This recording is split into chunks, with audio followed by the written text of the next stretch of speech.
Chairman Comer, you said it in your opening statement and in the letter that you sent to the Rules Committee that you request an appropriate rule for this legislation.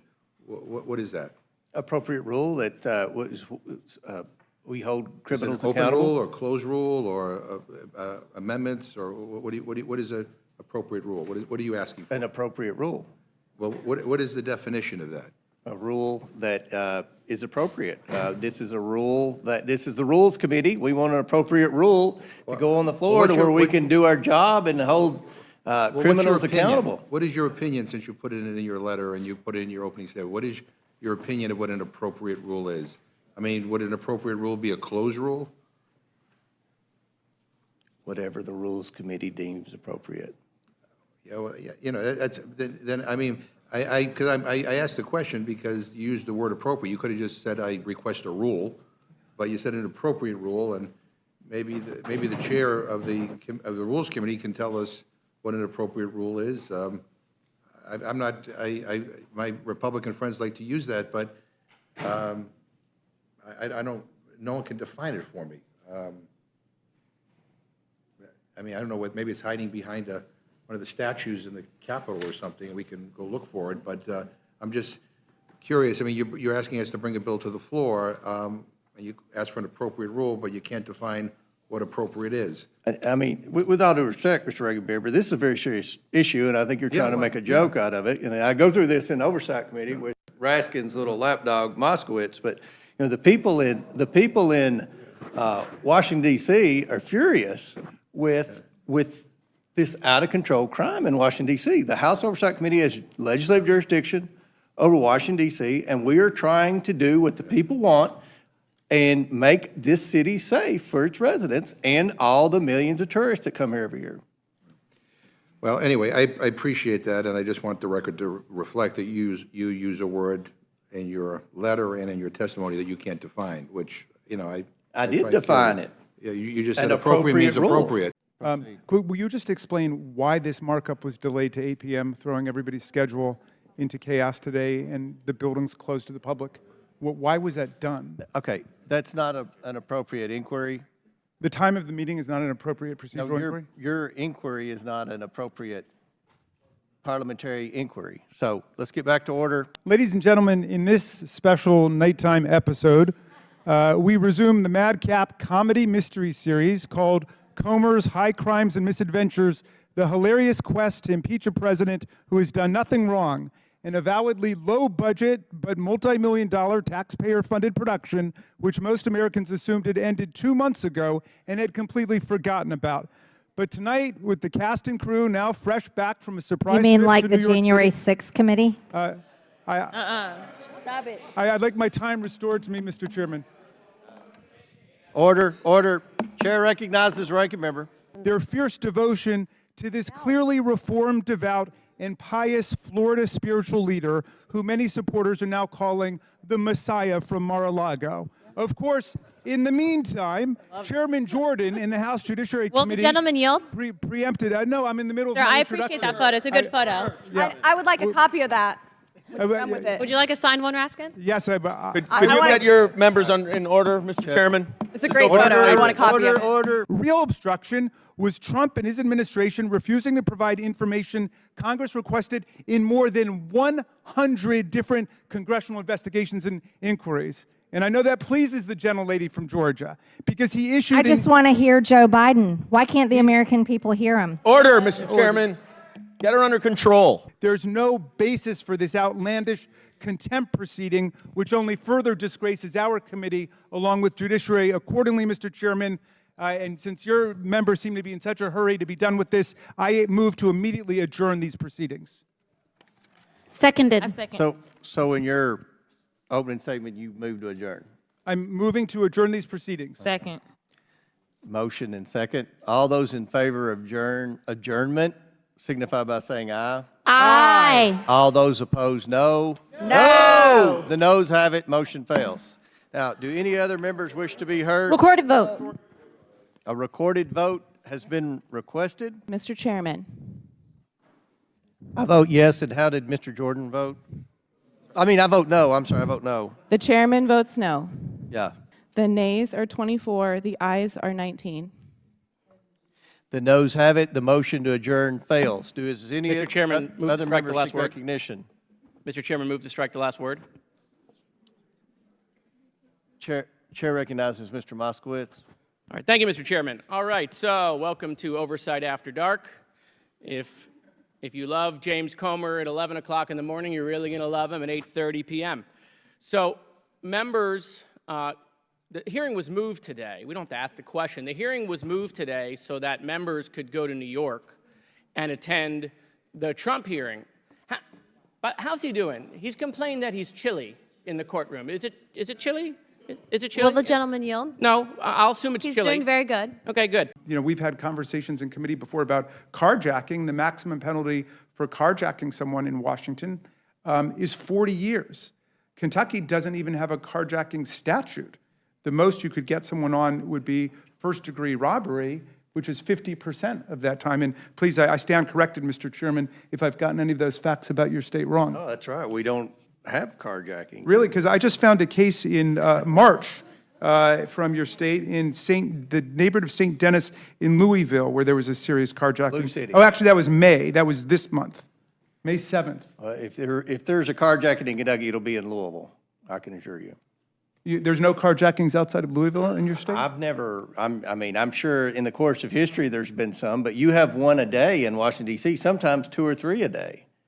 And with armed robbery, the burglar's there's a lot higher chance if a burglar's gonna try to rob someone in Kentucky, in rural Kentucky, that they're gonna, So is that an argument to lower the penalties? because That's why there are lower Kentucky penalties? Yeah. merchants, many Kentucky homeowners practice their right to bear arms, and that's a disincentive for burglars to commit armed robbery in Kentucky versus cities where they have excessive limits on guns. So the gun issue goes both ways.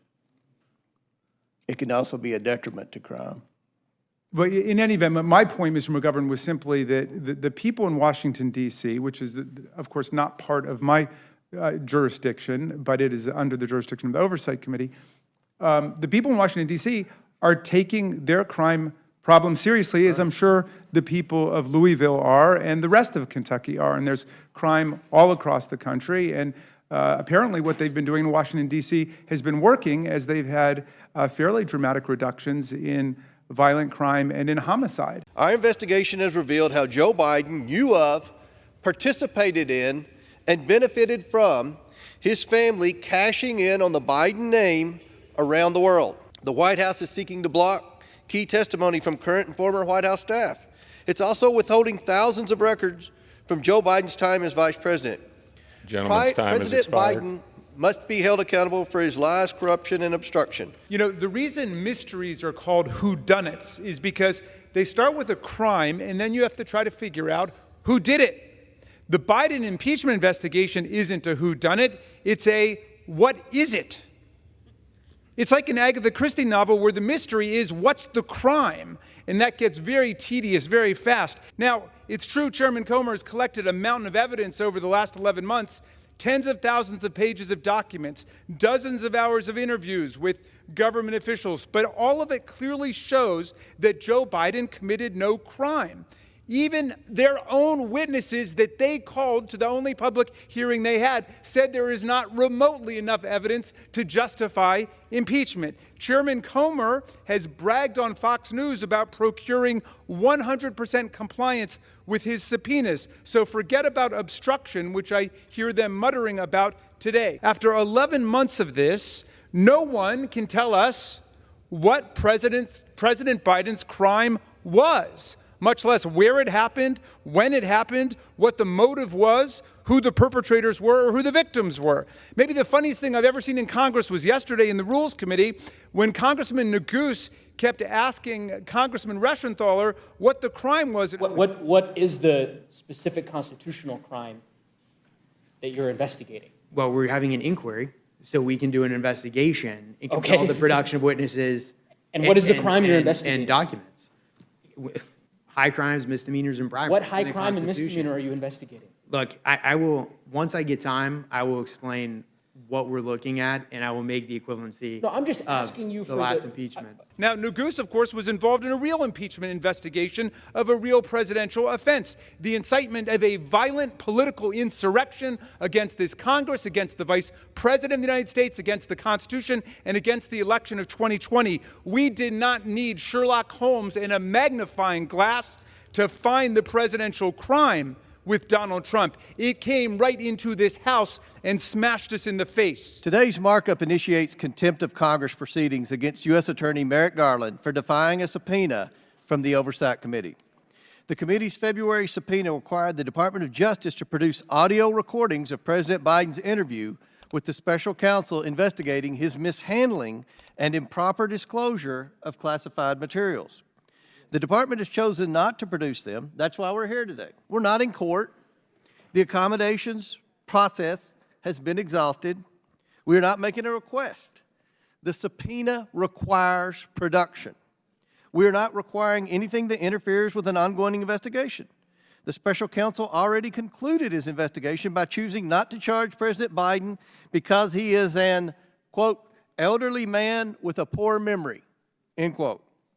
This morning, the Department of Justice informed the committee that the president has asserted executive privilege over the audio recordings of the president's interview with special counsel Hur. President Biden's decision to withhold the audio recording from Congress is alarming. The committee has already obtained the transcript of the interview. President Biden must have something to hide because it does not make sense that he would suppress the audio if the transcript was accurate. Not long ago, a very distinguished member of this committee said, and I quote, "The lesson is, please tell your children out there in America, if you get a subpoena to go before Congress, if you get a subpoena to go to the court, go. You have a legal responsibility to go," end quote. That distinguished member was none other than Ranking Member Jamie Raskin in 2022, only 2 years ago. Now Ranking Member Raskin has spent this Congress making excuses for why people like Hunter Biden or now the Department of Justice don't have to comply with congressional subpoenas. What is the White House afraid of? Why not be transparent and open with this committee and the American people? For that matter, what are Democrats on this committee who oppose the release of these audio recordings afraid of? The recordings will just be President Biden speaking. What is it that would make them nervous about that? It's because they know, once again, President Biden has not been honest.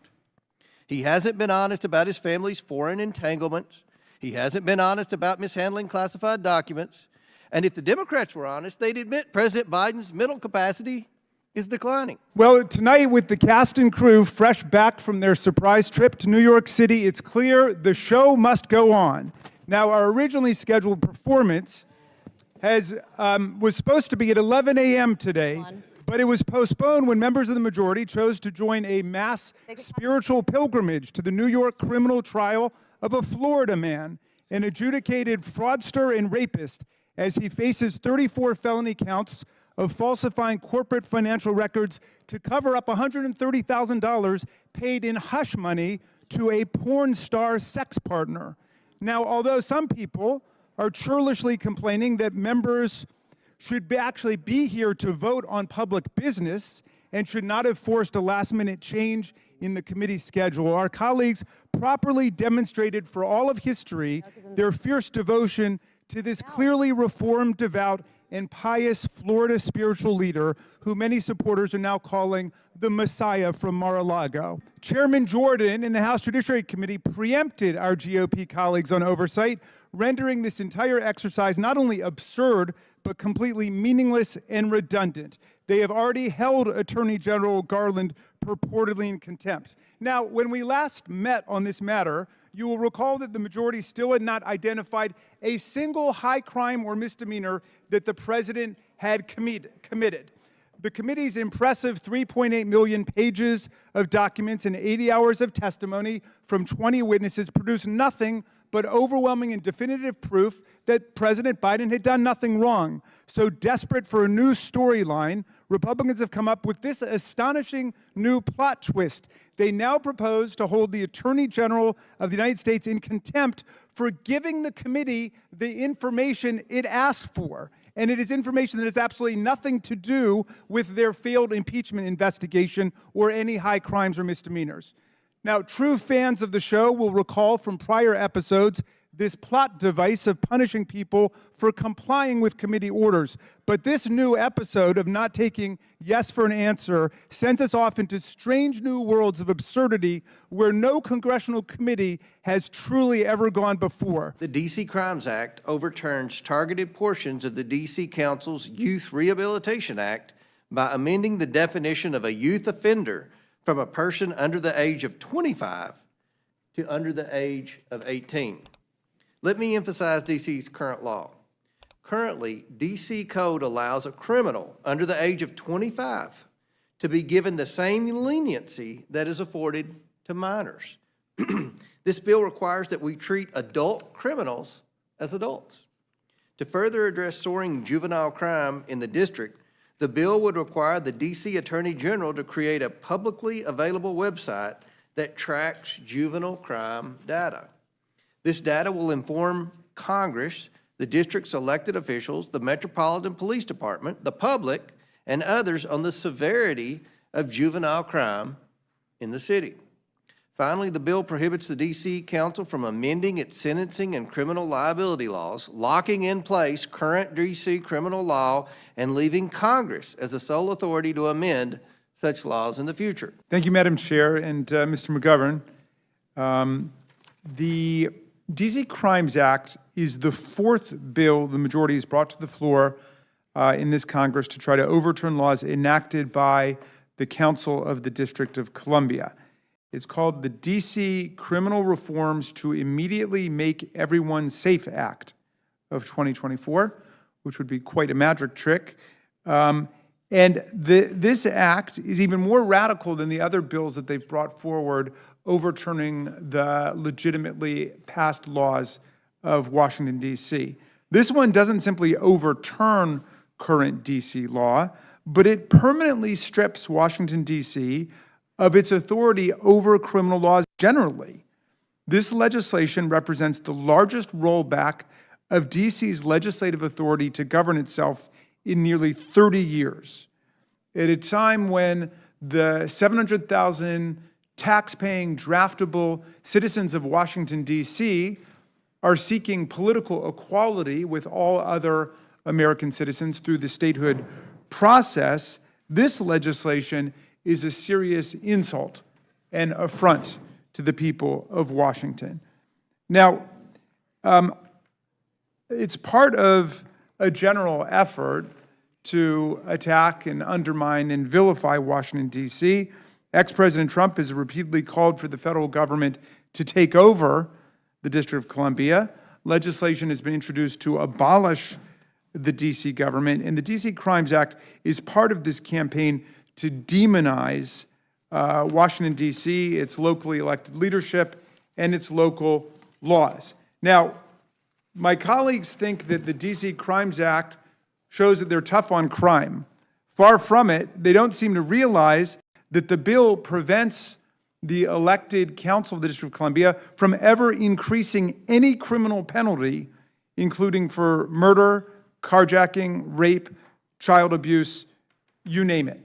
The bill amends the D.C. Home Rule Act to say that the District of Columbia Council may not, quote, enact any act, resolution, or rule to change any criminal liability sentence in effect on the date of the enactment of the D.C. Crimes Act of 2024.